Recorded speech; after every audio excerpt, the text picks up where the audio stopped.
ఏపీలో వైసీపీ ఓటమి తర్వాత నియోజకవర్గానికి దూరమైన ఆ నేత ఇప్పుడు తిరిగి యాక్టివ్ అవటానికి తెరవెనక చక్రం తిప్పుతున్నారట.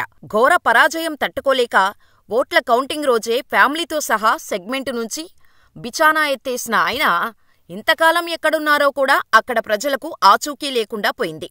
దాంతో ఆయన తిరిగి సొంత సెగ్మెంటుకు తిరిగొస్తారా లేదా అన్న చర్చ మొదలైంది. ఇప్పుడు ఆ చర్చకు ఫుల్ స్టాప్ పెట్టే పనిలో పడ్డారట. సొంత క్యాడర్ను కాపాడుకుంటూ తానేంటో నిరూపించుకోటానికి తెరవెనుక వ్యూహాలు పన్నుతున్నారట. ఇంతకీ ఎవరా మాజీ ఎమ్మెల్యే? ఆయన రియాక్టివ్ అవటానికి ఏ నియోజకవర్గంలో పావులు కదుపుతున్నారు? కృష్ణా జిల్లా గన్నవరం మాజీ ఎమ్మెల్యే వల్లభనేని వంశీ. నోటి దూకుడుతో అత్యంత వివాదాస్పదమైన నేతగా పాపులారిటీ సొంతం చేసుకున్న మాజీ ఎమ్మెల్యే టీడీపీ నుంచి పొలిటికల్ ఎంట్రీ ఇచ్చి విజయవాడ ఎంపీగా పోటీ చేసిన ఆయన ఓటమి పాలయ్యారు. తర్వాత గన్నవరం టీడీపీ ఎమ్మెల్యేగా వరుసగా 2 సార్లు విజయం సాధించారు. 2019లో రెండోసారి గెలిచాక టీడీపీ అధికారంలోకి రాకపోవటంతో తన దారి తాను చూసుకొని వైసీపీ పంచకు చేరారు. మళ్లీ వైసీపీనే అధికారంలోకి వస్తుందన్న ధీమాతో టీడీపీ ముఖ్యనేతలతో ఇష్టానుసారం నోరు పారేసుకుంటూ చెలరేగిపోయారు. గత ఎన్నికల ఓట్ల కౌంటింగ్ రోజు పోలింగ్ సరళిని గమనించి కౌంటింగ్ కేంద్రం నుంచి మధ్యలోనే మాయమయ్యారు.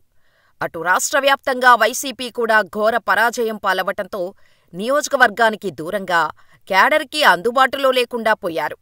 ఎంతలా అంటే ఆయన ఎక్కడున్నారా అని అధికార పార్టీ నేతలు ఆరా తీసినా కూడా ఆచూకీ దొరకలేదట.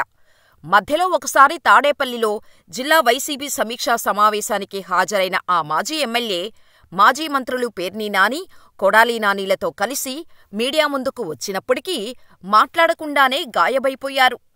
వల్లభనేని వంశీ కోసం 7 నెలలుగా ఇటు సొంత పార్టీ నేతలు, అటు అధికార పార్టీ నేతలు ఎంత ఆచూకీ తీసినా ఎక్కడ ఉన్నారో కూడా కనిపెట్టలేకపోయారు. టీడీపీ ముఖ్యనేతలతో పాటు చంద్రబాబు ఫ్యామిలీపై ఇష్టం వచ్చినట్టు నోరు పారేసుకున్న వల్లభనేని వంశీపై తెలుగు తమ్ముళ్లు ఆగ్రహంతో రగిలిపోతున్నారు. ఎన్నికల ఫలితాలు వెలువడగానే విజయవాడలోని ఆయన ఇంటిపై దాడికి కూడా ప్రయత్నించటంతో పోలీసులు ఎంటరై పరిస్థితి చక్కదిద్దాల్సి వచ్చింది.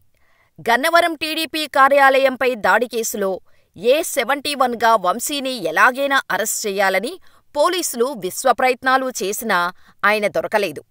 ఆ కేసులో వంశీ మినహా అందరినీ పోలీసులు ఇప్పటికే అరెస్ట్ చేశారు.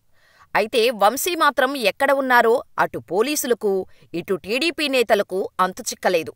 ఆ క్రమంలో వంశీ రాష్ట్రాన్ని దాటి విదేశాలకు వెళ్లారని ప్రచారం జరిగితే, మరికొంతమంది మాత్రం పక్క రాష్ట్రాల్లో తలదాచుకున్నారని పెద్ద ఎత్తున ప్రచారం జరిగింది.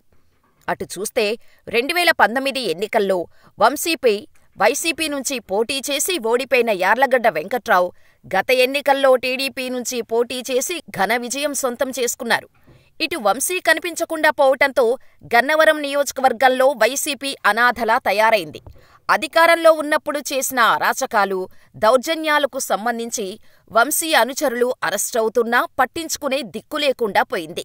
ఆ ఎఫెక్టుతో సొంత పార్టీ శ్రేణుల నుంచి వస్తున్న విమర్శలకు ఇప్పుడు తెరవెనుక ఉండే సమాధానం చెప్పే ప్రయత్నం చేస్తున్నారట వంశీ.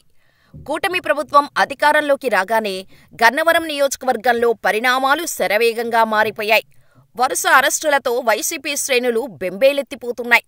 వంశీ కూడా అరెస్టు భయంతోనే పలాయనం చిత్తగించారన్న ప్రచారం జరుగుతోంది.